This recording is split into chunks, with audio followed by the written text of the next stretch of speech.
Hey guys, what's going on? My name is Arbuckle. Welcome back to another video. Today I want to talk about Black Ops 3 weapon running speeds and just some effective ways that you can move across the map really quick, hopefully beat your enemies to a position and maybe even be able to win a gunfight after getting to that position.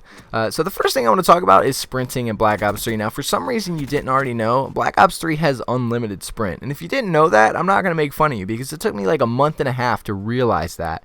And if you guys remember from the older Call of Duties, and if you didn't play them at all, I'd let you know now, there were perks that tended to running. There was Marathon that allowed you to run faster or run for a longer duration of time. There was Lightweight that allowed you to run faster. And there was never a such thing as an unlimited sprint. You know, there was always a dead period. There was always a time where you were going to have to walk for a couple seconds before you could boost your speed back up. And now, when it comes to games like Black Ops 3, we don't have to worry about that, which is honestly really cool. I like that they did that. Obviously, this is a factor put in the game to make it more fast-paced, because a lot of people complained back in Ghost that the game wasn't fast-paced enough. It was way too slow. So Call of Duty took everything they had and found a way to make the game as fast-paced as possible. We now boost jump. We now unlimited sprint. We have it all. But it's really cool being able to just run non-stop, and you don't even realize it when you're playing, just because it's just a necessity in the game now that you don't pay attention to always running. There's never a dead period, and I really like that. If you also remember, we also used to have different weapon running speeds. Now, back in the day, guns ran at different speeds. Nowadays, you can use whatever gun you want. You can run the exact same speed as the other guy, and you can run unlimited. Back in the day, you know, the gun that you used depended on how fast you were and how quick you were able to get somewhere. If I was using a submachine gun, I was going to get to the other side of the map before a dude holding a light machine gun. That guy was going to be super slow. Now, we don't have to worry about that. We're not dealing with running super slow with light machine guns, running super slow with riot shields, even though there's not riot shields in Black Ops 3. But back in the day, submachine guns used to run really fast, snipers used to run really fast, light machine guns used to be really slow, shotguns were pretty quick. You know, it was just, there was different running speeds, and now that's just another factor we don't have to worry about, and the reason for that is to speed up the pace of the game. So now everyone has the same advantage to getting in a certain position. Now obviously, if I'm running a light machine gun, you know, it's going to be more difficult for me to kill someone after rushing the spawn because it's, again, a light machine gun.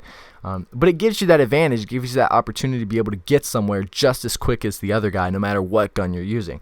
Which leads me to something that I want to, a tip that I want to give to you guys, which is not to run with your secondary. So many people, and I see this so many times in Black Ops 3, just because people are used to doing it in older Call of Duties, that pull out their pistol and run with that, or pull out their fists and run with that, and then pull out a real gun, thinking that they're going to get there quicker running with a secondary. Now that used to work in older Call of Duties, where, you know, if you were running a light machine gun, if you put out your pistol, you could run really fast and then pull out your light machine gun, and it was just a very helpful tip that you could use to get places quicker when using really heavy guns. Now that this is not a factor anymore, we don't have to worry about this. It is completely pointless, and all that does is put you at a disadvantage. If you run into somebody, you're not going to be prepared to win that gunfight because you're not going to have your primary weapon out. So I can't stress it enough. Don't pull out your secondaries. Don't pull out your fists. You're not going to run any faster. All that's doing is putting you at a disadvantage when it comes to having a surprise gunfight with somebody. So always keep your primary out. You're always going to run at the same speed.